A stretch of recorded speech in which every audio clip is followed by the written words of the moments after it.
MC this evening. We are coming to you live on Facebook from historical downtown Clarksburg, West Virginia, here at Jackson Square. Before we get underway, I would like to call Mr. Father Patsy Iquina to lead us in prayer. Father? Thank you, Lord. Thank you the way that you have blessed him and how he in turn has shared that blessing with so many people. Heavenly Father, we thank and honor and praise you as we come here to remember one of your sons. As we gather to remember him, let our hearts be open to the mighty work that you desire to do in us. And as he responded, Lord, he gives encouragement to so many people throughout his life and even after his death. And so as we come together, open us up to receive that spirit. Help us to share that, to be open and outgoing in that same spirit. Bless our gathering tonight as we remember our brother and make this prayer in the name of Jesus, the Lord. Amen. As you know, putting this together has been a lot of effort, especially for the Clarksburg History Museum. But there was a lot of people behind the scenes of this event here this evening. And without their help, we could not do it. I would like to thank Loria Thompson, the head of Special Collections from Marshall University. Also from Virginia Tech, the editor of Virginia Tech Hokie Magazine, Jimmy Robinson. Thank you, Jimmy, for the shirt that Frank Loria wore in 1967 from Virginia Tech. Also to the Romano family, David, John, and Mike. Thanks for all your help in the pictures and film and everything you have given to us. Also, the Harrison County Commission, who has believed in our museum the last 2 or 3 years. Without their help, our young museum could not pursue the things that they have done. The Harrison County Board of Education, without them, the museum where we are located would not take place. And I'll tell you, the city of Clarksburg, they have given us this beautiful facility tonight, and everything that we've ever asked for, the city of Clarksburg and its administration has been very helpful. With that, I would like to call the mayor of the great city of Clarksburg, Mayor Ryan Kennedy. Ryan? Good evening. It is my honor to be here as representative of the city of Clarksburg to commemorate this sad event in our history. As you know, Frank Loria was born right here in Clarksburg in 1947. And he played 3 sports just up the road here at Notre Dame High School. He then went to Virginia Tech. I'm sorry to get a little emotional. He went to Virginia Tech from 1965 to 1967, including helping to lead him to a berth in the 1966 Liberty Bowl. He had just started his college coaching career at Marshall in 1969, when unfortunately, as we all know, November 14, 1970 was that plane crash that took his life and so many others. And so I want at this time, if I could ask a representative of the family to come forward, I would like to present the key to the city posthumously to Frank Loria and the other members of the 1970 Marshall football team, and to officially, on behalf of the city of Clarksburg, give you our condolences and regrets for that horrible thing that happened 50 years ago.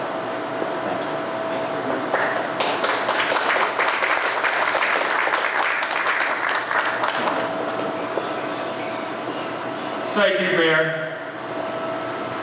Well, you know, with COVID-19, just like everyone else in the world, and us at the museum, things have been put on hold, and a lot of things have been canceled. We at the museum talked, maybe we would better wait till next year, 2021, maybe a better time. It was a unanimous decision that no, it had to be tonight. The reason why it had to be tonight, because 50 years ago tonight, right now, 37 young football players, 37 kids, that's all they were.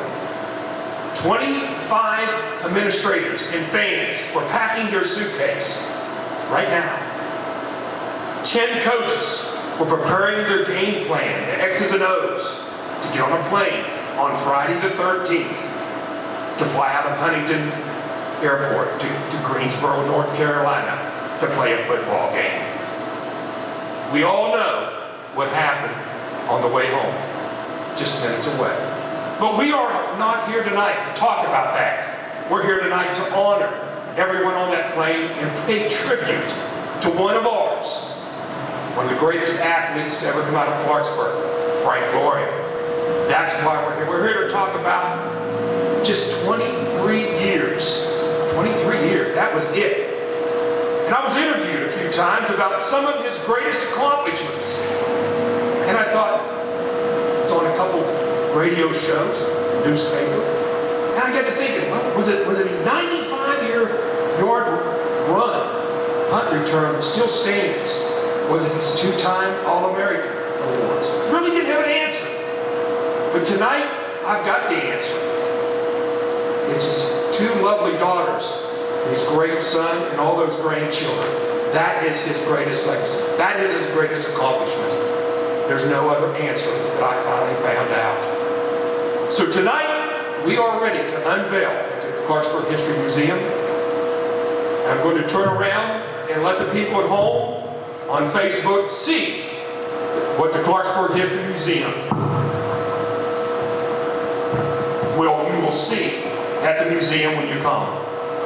The first thing is the life history of Frankie Paul. Very quickly, he moves to Clarksburg, Notre Dame, just 2 blocks behind me. The first undefeated team. Notre Dame was a young school back then, just less than 9 years old. Wow, what a lineup. Then, from Notre Dame High School to Virginia Tech, and all the awards that he has accomplished. Then to Marshall University, a timeline of his career. We move over here, the number 10 shirt that I talked about. We will cherish that forever. His College Hall of Fame, the National Football College Hall of Fame. Also, we have other awards, his All-American Award, and of course the West Virginia Hall of Fame. That will all be displayed at the museum forever here on Main Street of Clarksburg. So we want to know, and we want to make sure that all the youngsters that step onto that beautiful facility out at Norwood Park, one of the best baseball facilities in the state, and they step on that, whether it be a small child or one of a college, we want them to know who Frank Loria, what he stood for, what he was. When you enter the city of Clarksburg, and you see that sign, Frank Loria, All-American, in the next 50 years, we want to be sure that everyone knows who Frank Loria was.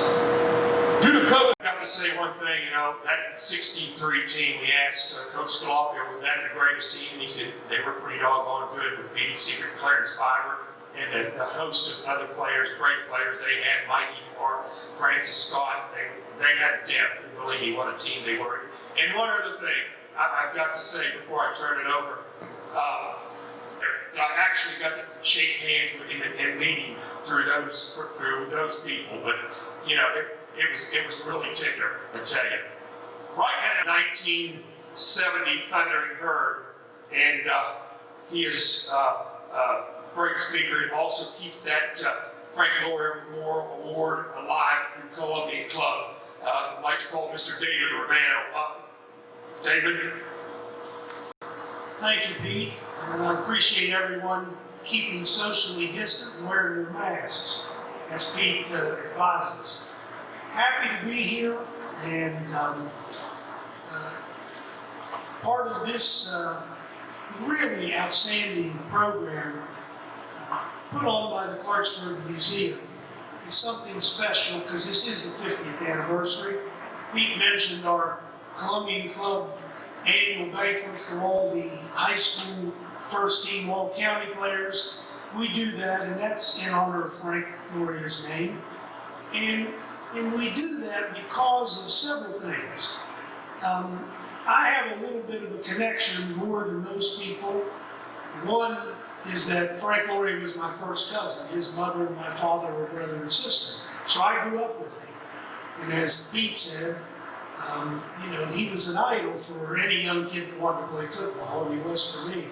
But we grew up as cousins and spent a lot of time up at the river. We had a camp and we would swim, and he was always a kid that would help you, wouldn't slap you around too much if we didn't have to. But then when I was recruited, was able to be on the team at Marshall, and he was an assistant coach. It really was an outstanding, honor for myself. And we remember this tragedy, the worst sports tragedy in the history of the United States, not because it is such a tragedy. I mean, we want to remember those young men and all the people, the young coaches who died. Frank Loria was only 23. Most of the coaches were 30 or under. It was a new beginning for Marshall, and they had a lot of promise. And it is kind of eerie and strange even today for me to sometimes think about all those guys we trained with all summer, all fall, leaving one Friday afternoon and then never coming back. It's something you always think about. But we also remember it because out of that tragedy came a lot of resilience and determination for Marshall University to keep football going and to make it what it is today. And people may remember they won a national championship as a Division 1A or AA, and they're number 16 today in the United States as D1. And a lot of that is just through determination and their legend that they've kept alive through what happened to that team in 1970. Pete asked me to say a few things about, different anecdotes that you wouldn't know unless you were on the team and were down there at the time that this tragedy occurred. I said, Pete, I can't. So there really was, 11 different young men from 3 schools down there talk about all that stuff. But those are stories that, come about and they're hard to convey unless you're in person. But there's a couple of things I don't think a lot of people have any idea. And that is Marshall in 1970, the football team, was rather unique. We had 6 young men from one high school, Tuscaloosa, Alabama, Druid Hills High School. And they were all recruited from that school. They were all stellar athletes. All of them were black. And the reason they came to Marshall is because they couldn't get in schools down in the South. At that time, there was still a lot of segregation. So they came to Marshall, outstanding players. Out of the 6, 5 were killed. We had 3 young men from Moeller High School in Cincinnati, coached by Jerry Faust. We all remember that coach. He ended up coaching the University of Notre Dame for a time. And they were stellar athletes. 3 young men, all from the same high school, and they all perished on the plane. And then there were 3 people from Clarksburg associated with the team. Myself was a freshman. I had a cousin who was a senior, Tony Burrell, went to Notre Dame High School for 2 years, then his parents moved to Virginia. He was recruited well before the coaches from Virginia Tech, Frank Loria and Rick Tolley, took over.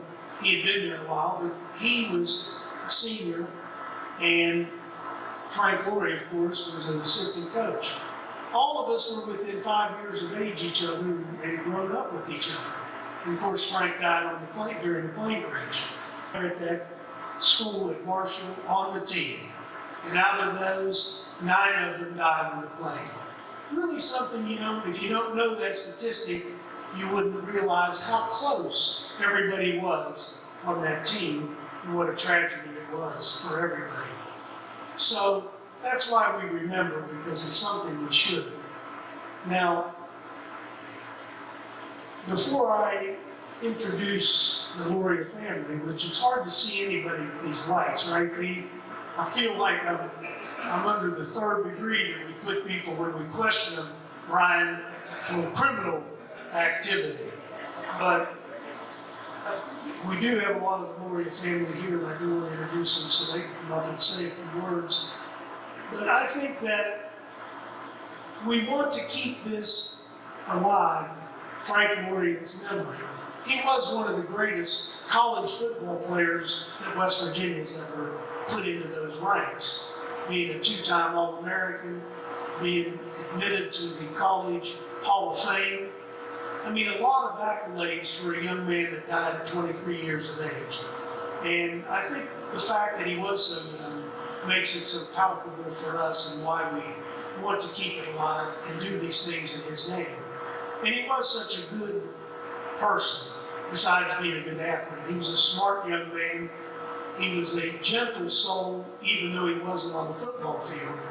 And he had a wonderful family, and he was a wonderful family man that had great things coming in the future, like all those young men who died on the plane, who had it robbed from them for whatever reason. We can't really know the reason why. Some people say fate, some say it's the Lord's will.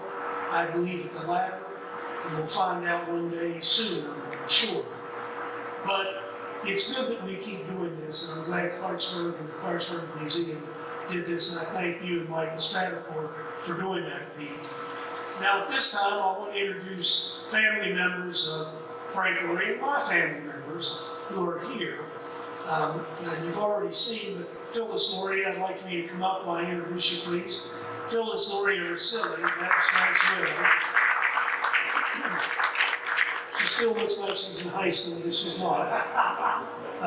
With her is her son Frank and his wife Rita, his daughter Sophia, Frank the third, Frank Loria the third, and their brand new baby Alana. Bring everybody up. We also have Frank Loria's cousin and best man at his wedding, who he grew up with, Anthony Maisie, and his daughter Shannon. Come up, please. And Shirley Maisie Brown. Would you come up, Shirley? Another cousin. Stephanie Hale, a cousin. Her mother was Frank's sister, Jill Oliverio Florio. Would you come up, Jill?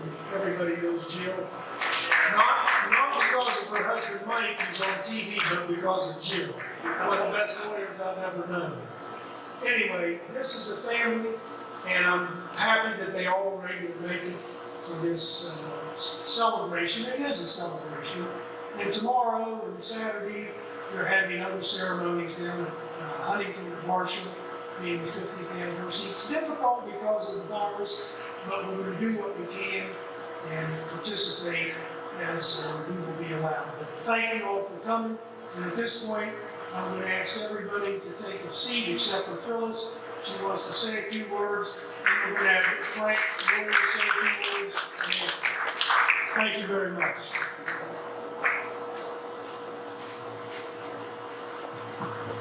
On behalf of my Loria family, and there are many, I want to thank the Clarksburg History Museum Board of Directors, especially Mike Spatafor, his volunteers Pete Secret and John Stobiak. They have worked for months on this dedication, and they've done a great job. Having a space featuring Frank's life and his achievements is such an honor. It truly humbles our family. The museum is filled with so many artifacts and interesting history of our beautiful state, and what a rich history it is. West Virginia has never forgotten about their football hero in all of these 50 years. There's a yearly sports banquet sponsored by the Columbian Club, honoring our area coaches and athletes.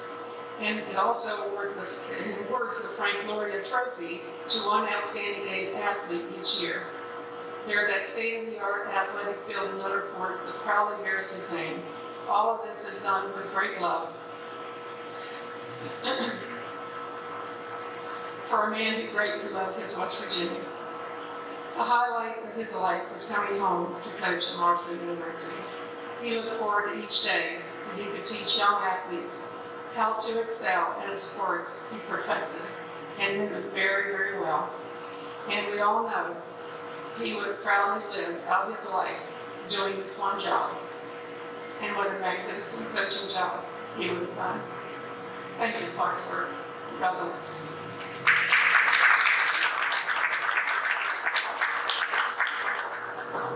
Thank you, Phyllis. And one thing I forgot to mention, unfortunately, because of the virus this year is causing a delay. At this time, I'm going to ask Anthony's cousin that he grew up with and lived almost like brothers. Anthony Mason, want to come up and say a few words, please?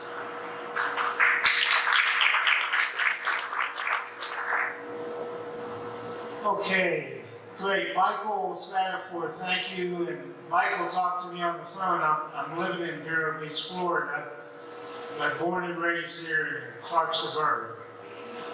And Michael said, Anthony, we'd like to Zoom you for an interview. I said, Michael, I'm old school. The only thing I'm going to Zoom is Zoom up from Florida in my Honda. And coming up here, I stopped in Blacksburg, Virginia Tech campus. I stayed there in a lovely inn on Virginia Tech campus for 2 nights. And I was at peace with Frankie's spirit is there. And I went down to the stadium and had one of the groundskeepers snap a picture of me in front of Frank's flag, number 10. And it stands in between 2 great Virginia Tech stars, Frankie Beamer and Michael Vick. And so we know what kind of company Frank held in Virginia Tech history, let alone in Clarksburg, West Virginia history. And David was right. Frank and I grew up together. I was an only child. And Frankie and I were neighbors, first cousins. We competed when we were 7 and 8 years old. Oh my God, do I remember those days. My dad put a regulation basketball net and rim in our basement, which was about 8 feet high, and a big pad on the wall. And Frankie and I used to go in that walk-in closet, and we would put uniforms on and come running out. And we thought we were 2 All-Americans from Duquesne University, Dave Ricketts and Cy Hugo Green. Well, Frankie and I thought about who was going to be Cy Hugo.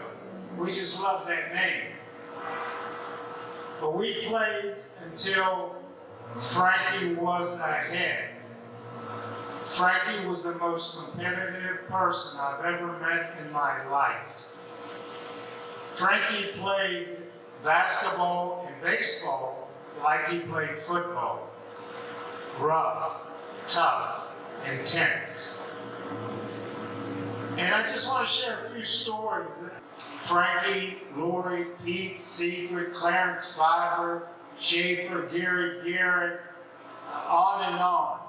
That undefeated, I remember them like they were yesterday. Frankie and I grew up in Nixon Plaza. And my Aunt Lenore Colombo and my Aunt Irma Loria and my mother Loretta Macy were all sisters of the Romano family. I thought there were 16 kids, 8 brothers and 8 sisters, but I think there were more. But we were very close. And as David said, we all went to camp every summer.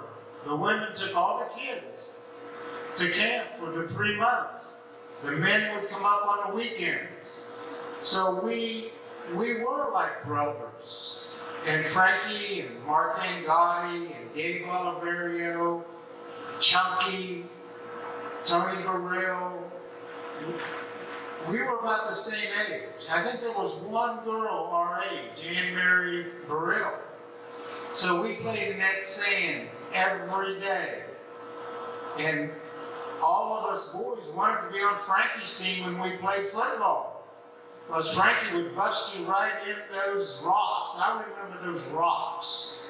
and Frankie was fearless. We went on to Alta Vista Grade School, and as patrols, we played basketball during the lunch hour. And one day, Bobby Baker was in Frankie's class, and he had first pick, and he picked me over Frankie. Frankie couldn't believe it. He came up to me and shook me. I said, "Why are you shaking me?" He goes, "It's a little embarrassing to get chosen after you." Frankie was so competitive. In high school, the season they had, I want to say it was 1964. I played for RW. I went to RW because I knew I couldn't crack that lineup. And I played defensive back. Notre Dame beat us like 42-20. The game was over. And then I heard Frankie laughing in the huddle saying, "Let's go get Anthony." And here they came. They came right at me, like Frankie needed blockers in front of him. They drilled me into that chain link fence at High Field and piled on me and just were laughing. But the competitiveness and the love and respect that we all had for Frankie and Frank had for us. And one of the last stories I want to share with you was when 1969, Frank's first year at Marshall coaching. And Marshall had the longest losing streak in the country, 29 losses in a row. And Frank calls me. He said, "Anthony, you and Shirley and Clarence and whoever Clarence brings, you got to come down because we're going to break the streak." I've been to every sorority house, every fraternity house. We are fired up. And Marshall was going to play Bowling Green that day. By chance, Bowling Green's head coach was Don Nealon from West Virginia. And Bowling Green was favored 20 points. Well, we broke the streak. Marshall broke the streak, beat Bowling Green like 21-16, something like that. So we're all on the field celebrating, and Shirley is pregnant with my daughter Shannon, who's here, and Shirley's got morning sickness, and one guy goes, "Oh, honey, you had a little too much to drink. You're really going to celebrate tonight." Well, we did celebrate. We went to a private membership club for Marshall University, and you had to have a membership number. And Frank goes, "Put down number 10. Number 10. That's what I wore at Virginia Tech, sir, because we broke the streak and we are coming in."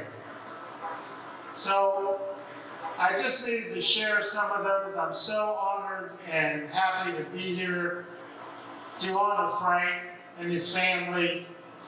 Frank Cole Loria left a legacy that still lives today, 50 years. And he will leave that legacy in the next 50 years with his grandchildren, friends and family of Marshall. Frank, God bless you. God bless Marshall and their family and friends. And thank you all, Clarksburg. And he left out one thing after he played that football game with Frank Loria. He took up tennis. And he did all right. He just didn't have to have any contact. It's stories like that, though, that really let you know the character of someone. And Anthony mentioned Frank Beamer. Frank Beamer was the head coach of Virginia Tech for 15 years. And he was on the team as a football player at Virginia Tech when Frank Loria was there. They were best friends. And they were both married, and there weren't many of the football players that were married at that time, so they buddied up all the time. And Frank Beamer's been so loyal to the Frank Loria Memorial dinner that we had for the Harrison County, all county football players. that he's been up here in person once, and one time he couldn't get up because the plane wouldn't fly, and he did it by video link. But he got into a national championship football game, and I think it was against Penn State, I'm not sure. Virginia Tech was ranked number 2, Penn State number 1. It was a big, to do as any national championship game, and they were interviewing Frank Beamer, and he had an All-American on the Virginia Tech team who was a linebacker. He ended up in the NFL and played many years in the NFL, and they asked Frank Beamer, they said, well, the commentator said, I'll bet you that's so-and-so, and I can't remember his name, hardest hitting guy you've ever seen, isn't it? And he stepped back and he said, he hits real hard, but he said, I think the hardest hitting guy I ever knew was Frank Loria, who played with me. That's how much he thought of Frank and his athletic skills. At this time, I'd like to call up to the podium Frank Loria Jr. And one thing that people probably don't know, because it's something you wouldn't know unless you're in the family, his mom was pregnant with Frank when the plane crashed. So Frankie Jr. didn't ever get to see his dad or know much about him from firsthand information, but through us and through his mom. And turned out really great. He went to West Point. He's been very successful, has a wonderful family. We introduced him a minute ago. So, those genes must be good because they work on you. And you did very well. We're proud of you. We'd like for you to say a few words if you want.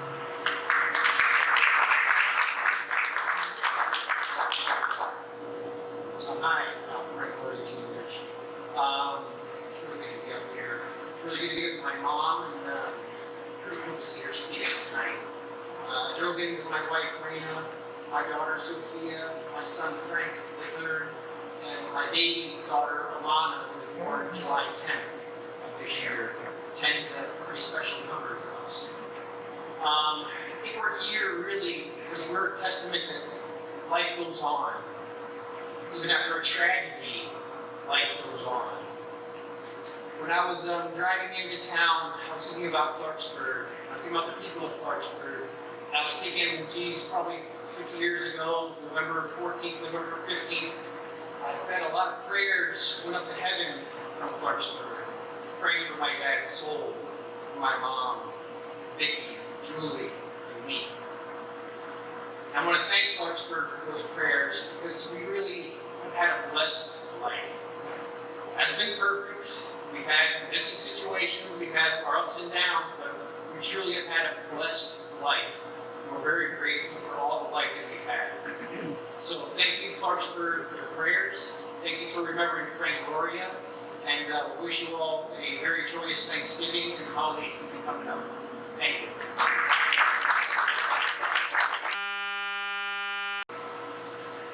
Demask myself here. Frank, thank you very much. We appreciate the family coming because they came from a long way and makes this event more personal. And I think, according to the Grand Master Pete Secret, we have a little bit of extra time, but I think we're ready for Pete to come on and give us the final word. And I really do want to thank Pete, Mike Spatafor, and everyone else who contributed to putting this program on, because it really is something nice. And next year we'll incorporate it with the Columbian Club, which you're a member, so you'll be there and ready to go. Thank you again. Thank you, David. The first thing that as we get ready to close this tribute out, I would like to have all the museum staff and all their volunteers, it is an all-volunteer organization, please raise your hand so everyone can see there is a lot of people behind the scenes, and we thank you. Thanks to everybody at the museum. Well, I'm going to end this. It's about time. And when you come to the museum, I gave you a very sneak peek of everything. I didn't want to take up too much time.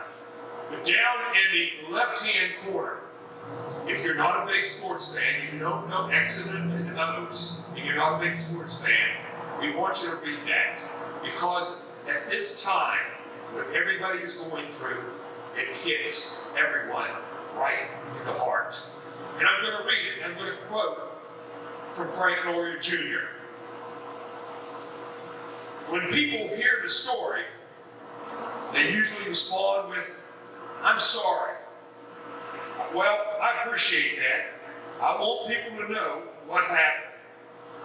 I want them to know the tragedy. It is an important part of American sports history.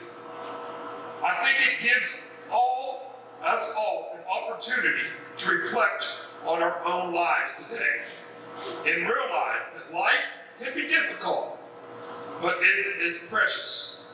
It is easy to take things for granted. It's so important to reflect, give thanks for what we have. With that, a very good night, and thank you for joining us.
Sam Scalapio Jr., former coach at Notre Dame High School for a total of 12 years. Frankie was probably one of the finest athletes that have came out of Harrison County. As a young boy, you know, you wouldn't realize that he was that quick and had quick feet, and he had an instinct, and he liked to hit. And that was a good quality of a defensive player. And I think when he was able to go to Virginia Tech, it showed a lot of promise in him. The 1963 football team, what could a coach ask for anymore? These young fellows that played, we had about 30-some boys out for football. Frankie, Petey Secret, and Clarence Fiver, they were three real close friends. They spent their summers exercising and getting ready for the football season. Our spring practice, I found out that Frankie could punt. What a punter he was. And I mean to tell you, he could put that ball up in the air. Frankie, towards the end of when he was at Marshall University there as an assistant coach, we visited some down at Lumberport where I had transferred to. And, you know, in talking with Frankie and with family, it was, I mean, you couldn't ask for a finer young man than Frankie Loria. And to me, to dream that he would be a two-time All-American from Notre Dame High School, Harrison County, Clarksburg, would you believe that? You know, it's hard to fathom what this boy had accomplished. And it was a shame with the airplane accident that Frankie was not here to share his life with his children and his wife. Frank Loria, Virginia Tech. Frank's really a speedster. You'd be fast, too, if you got your training running out of sorority houses.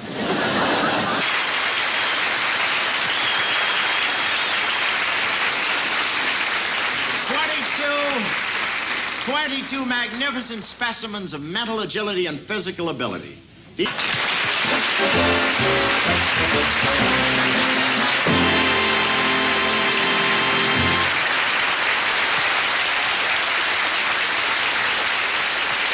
name is Anthony Ellis, And I started teaching school at Notre Dame in 1962, and that year Frank was a junior.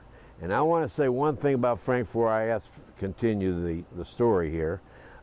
Frank was the type of individual that any parent would want to have a son, as a son.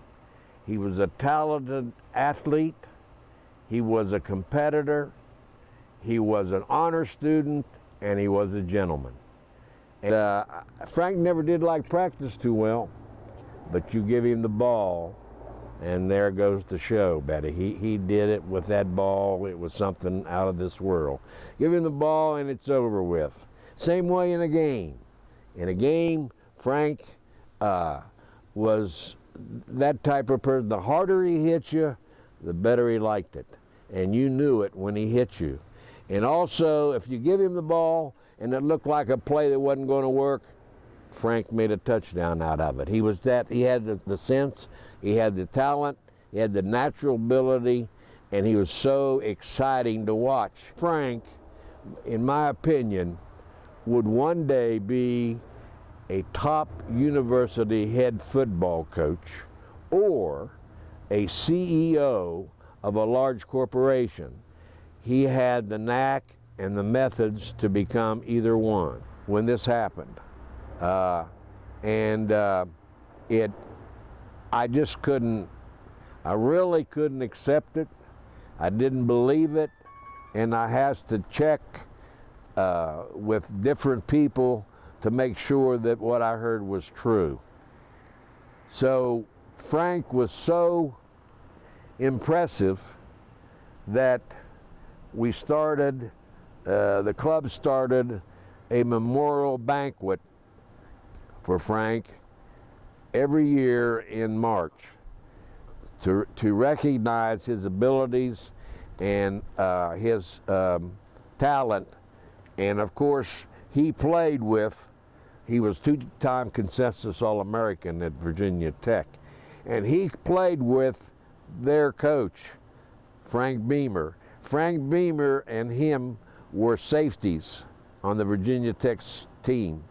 And Frank Beamer always told me that there was no way he could hit as much as hard as Frank could. He and Frank played defensive safeties. And therefore, Coach Beamer thought that much of him, and he came back 2 or 3 times for the banquet that we had for Frank. Hello, I'm Michael Schaefer, and I was track captain with Frank Loria and Clarence Fiber our senior year. When I first met Frank our freshman year, I wasn't really impressed with him as a person, as a ball player. But as the years went by, I ended up realizing he was one heck of a ball player. I was more impressed with him on offense than he was defense. But as you realize that he matured as a defensive player more so. He wasn't a very big person, but physically, but he was big at heart. He'd do anything for you. Frank admired Coach Scalapio very much, and Coach used to explain to you and try to teach you. And I feel that's one of the reasons, because of Coach Scalapio, that he decided to go into coaching later in his young adult life. Coach always taught us the fundamentals and of ball playing, the tackling and everything. And Frank was very astute in the huddle. And the play would be coming. I was the tackle, and of course Frankie was the halfback. And he would touch me on the shoulder and said, "Mike, I'm coming your way." That was a hint for me to give it all I could to open that hole for him. The objective was to win against the competitor. When Frank when I heard the announcement on the TV about Frank being killed in that plane crash, that November 14th, I was shocked. I was so depressed. I couldn't believe it. I just didn't want to believe it, that someone so young would be taken in a plane crash. To me, it was unbelievable that it really happened, and for someone so young, it was really sad for that to happen.